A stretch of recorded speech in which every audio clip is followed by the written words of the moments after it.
Sebelum menonton, jangan lupa like, subscribe, dan tekan tombol lonceng. Selamat menyaksikan. Halo sahabat Eljon, kembali lagi di Eljon Medical Forum. Masih bersama saya Cynthia, dan kita masih membahas mengenai gigi keropos dan juga gigi berlubang. Masih bersama narasumber kita, Dr. Gigi Vero Munadri. Halo Dr. Vero. Nah, dokter, gigi berlubang ini apakah bisa menular ke gigi-gigi sebelahnya, dok? Kalau kita ngomongin menular, dia bukan penyakit menular ya, Mbak ya. Enggak. Jadi sebenarnya kalau kita ngomongin penyakit menular, sebenarnya dia tidak menular. Dasarnya tidak menular. Tapi ada tapinya. Karena pada dasarnya kalau gigi berlubang pasti di samping gini ya, berdekatan kan ya. Nah, ketika dia berlubang, artinya dia menjadi ternaknya bakteri. Lubangnya tadi menjadi ternaknya bakteri. Nah, kalau ada ibarat kita bersebelahan sama penjual ayam, pasti rumah kita ikut ke bau ayam kan, ada bau-bau ayamnya gitu kan. Nah, sama ketika gigi berlubang, sampingnya berlubang, maka dia akan menjadi tempat singgahnya bakteri. Jadi biasanya sampingnya juga akan digrogoti oleh bakteri tersebut. Dia mengeluarkan asam, asamnya mendemineralisasi tulang sebelah giginya, sehingga mulailah dia keropos. Ketika dia keropos, mulailah dia tempat ternaknya bakteri lagi. Sehingga akan berkaitan erat ketika satu berlubang, sampingnya ikut berlubang juga. Gitu. Jadi dasarnya dia tidak menular, tapi dia bisa menyebabkan gigi yang berdekatan sama dia, itu menjadi ikut berlubang karena bakteri yang menjadi lebih banyak di daerah situ. Itu sih, Cynthia. Nah, kemudian dokter, bahayanya membiarkan gigi berlubang ini dokter tidak dicabut, tidak dilakukan perawatan juga, tapi dibiarkan berlubang, mungkin nggak dirasakan sakit juga kali ya dokter, ya akhirnya banyak yang membiarkan gitu dokter. Apa bahayanya dok?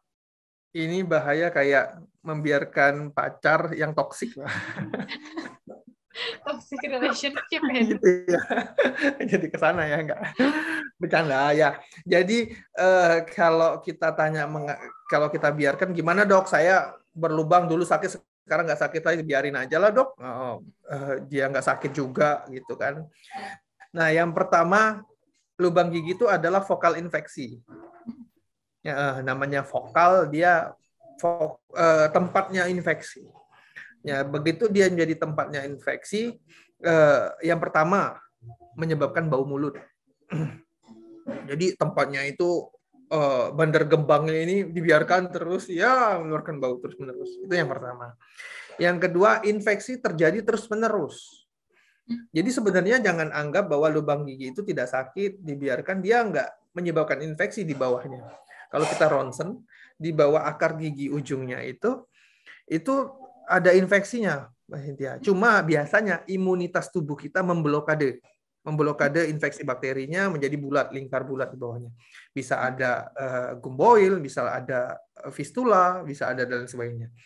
Nah, ketika dia memblokade, mungkin saat itu tidak sakit karena imunitas kita kuat. Tapi dia kayak bom waktu ya, bom waktu. One day dia ketika kita lagi nggak nyaman, nggak enak badan, imunitas kita lagi turun, kerja lagi banyak, mungkin kayak Cynthia lagi capeknya gitu, sakit. Berulang, sakit, terus beli obat sendiri, biasanya nggak ke dokter kan, ke apotek, Mbak sakit, saya sakit gigi apa, dikasih lah sama orang apotek. Obat pereda nyeri gitu, biasanya gitu. Dok ya.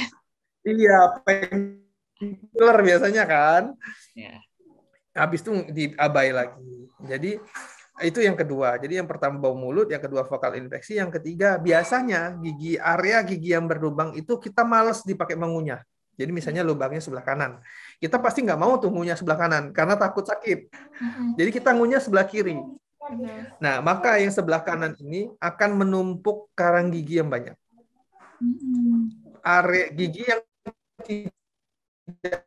dipakai mengunyah atau mengunyah satu sisi karena penyebabnya dari lubang gigi, maka dia akan menumpuk karang gigi yang baru. Karena tadi prinsipnya ketika kita berbicara, makan itu melumasi. Ketika tidak digunakan, maka pelumasan itu tidak terjadi sehingga menumpuk karang gigi. Maka area yang tidak dipakai itu sangat kotor sekali biasanya.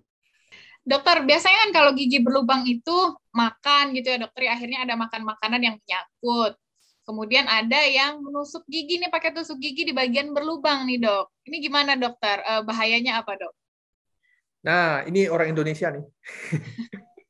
Orang Indonesia nih. Ya, tapi memang kalau kita ngelihat sering kan, kalau kita ngelihat film-film Hollywood gitu ya, kalau mereka bersihin gigi itu pakai dental floss, pakai benang gigi itu kita kan di kamar mandi selalu sedia. Dan sayangnya kebudayaan kita masih belum, jarang sekali masih menggunakan floss untuk membersihkan gigi.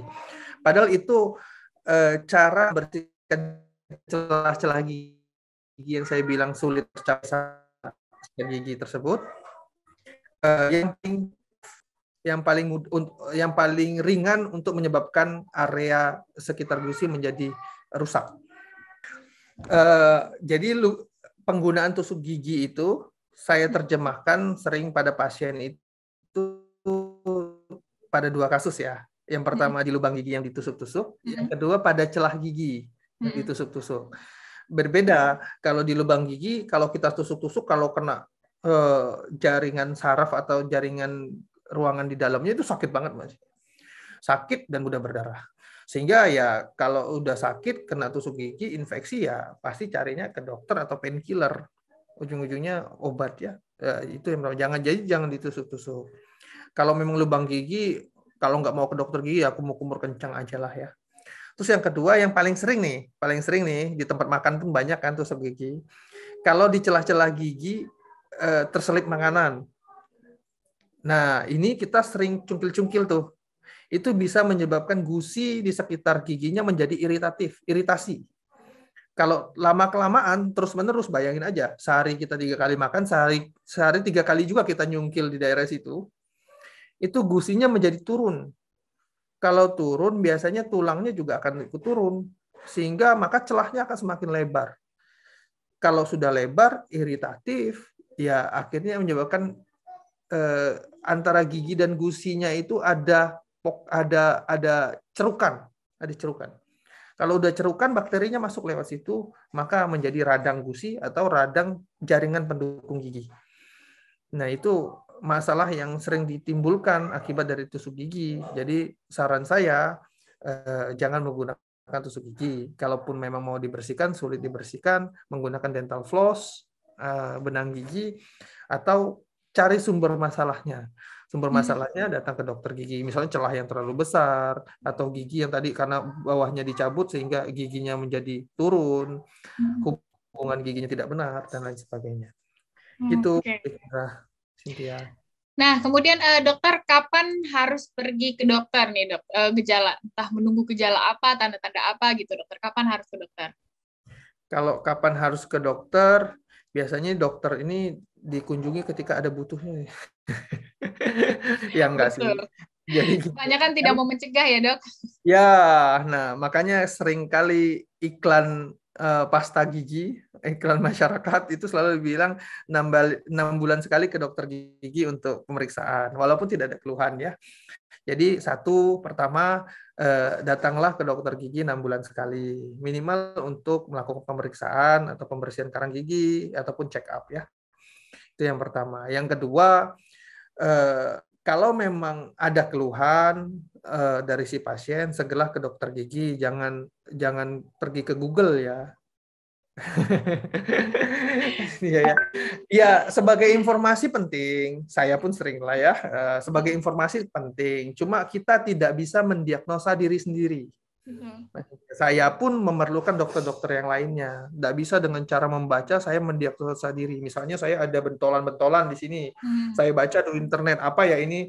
Oh, obatnya asiklorovir. Saya minum asiklorovir, nggak sembuh. Oh, baca lagi, obatnya ini, saya minum ini. Ujung semua obat diminum, nggak sembuh-sembuh juga. Nah, makanya pentingnya kita mendatangi ke yang ahlinya. Jadi kalau memang ada keluhan sesegera mungkin ke dokter gigi. Keluhan itu banyak ya, pokoknya yang berhubungan sama gigi dan mulut. Misalnya keluhan, dok saya senyumnya kok terlihat gusi semua ya, nggak gigi. Ada namanya kelainan gummy smile. Iya. Datangnya ke dokter gigi, jangan datangnya ke tukang gigi. Iya betul dok. Atau ya, dok saya giginya kuning, mau diputihkan, ya datangnya ke dokter gigi, jangan ke tukang gigi, jangan ditip ek giginya. Biar putih. Ya, artinya datanglah ke ahlinya. Jadi kalau setiap ada keluhan gigi dan mulut semuanya ya, mau sariawan, mau gigi yang berantakan, tidak rapi, mau memutihkan, mau kelainan senyuman atau bau mulut, halitosis dan segala macamnya, itu konsultasikanlah ke dokter gigi. Jadi selain kalau ada keluhan 6 bulan sekali ke dokter gigi, datanglah ke ahlinya, jangan ke yang tidak ahlinya ya, ke tukang abal-abal. Nah, kalau untuk mencari informasi sah-sah saja, ke Google segala macam, untuk menjadi perbandingan kita untuk mencari dokter gigi yang tepat, yang kita rasa itu tepat gitu. Karena kan kita boleh mencari second opinion ya, Bu. Gitu, kira-kira gitu, Cynthia. Jadi datanglah ke dokter gigi minimal 6 bulan sekali. Oke. Siap. Dokter Vero, makasih banyak ya hari ini udah berbagi banyak banget informasi soal gigi keropos, dan gigi berlubang. Makasih banyak, dokter. Sama-sama, Cynthia. Terima kasih juga diberi kesempatan sharing. Sukses selalu ya, Cynthia ya. Sukses juga, dokter. Nah, sahabat Eljon, itu dia tadi ya, Dokter Vero sudah menjelaskan banyak sekali soal gigi keropos, gigi berlubang, kemudian juga cara mencegahnya dari penyebab-penyebab yang tadi sudah dijelaskan juga. Terus kapan harus ke dokter tadi juga sudah dijelaskan, jangan diagnosa sendiri gitu ya, mempercayai hal-hal di Google, tapi harus cari informasi yang akurat juga, yang pastinya lebih baik pergi ke dokter gigi yang memang ahlinya sesuai dengan keluhan yang dirasakan, jadi supaya tahu pengobatannya apa yang harus dilakukan gitu. Kemudian tadi penggunaan tusuk gigi juga berbahaya, bisa diganti dengan dental floss juga dan lain-lain. Tadi banyak sekali informasi mengenai gigi berlubang. Semoga bermanfaat, berguna, dan juga bisa langsung dilakukan ya. Tadi kaitannya dengan gigi, rajin gosok gigi, hindari makan makanan yang manis dan lengket, kemudian juga periksakan gigi 6 bulan sekali. Baiklah, saya Cynthia Kareni dan juga Dr. Gigi Vero Munadri. Pamit undur diri, sampai jumpa. Hai sahabat Eljon, saya Yuni Keswandi, Putri Bumi Indonesia 2021. Terima kasih sudah menonton videonya. Jangan lupa klik tombol like dan subscribe ya.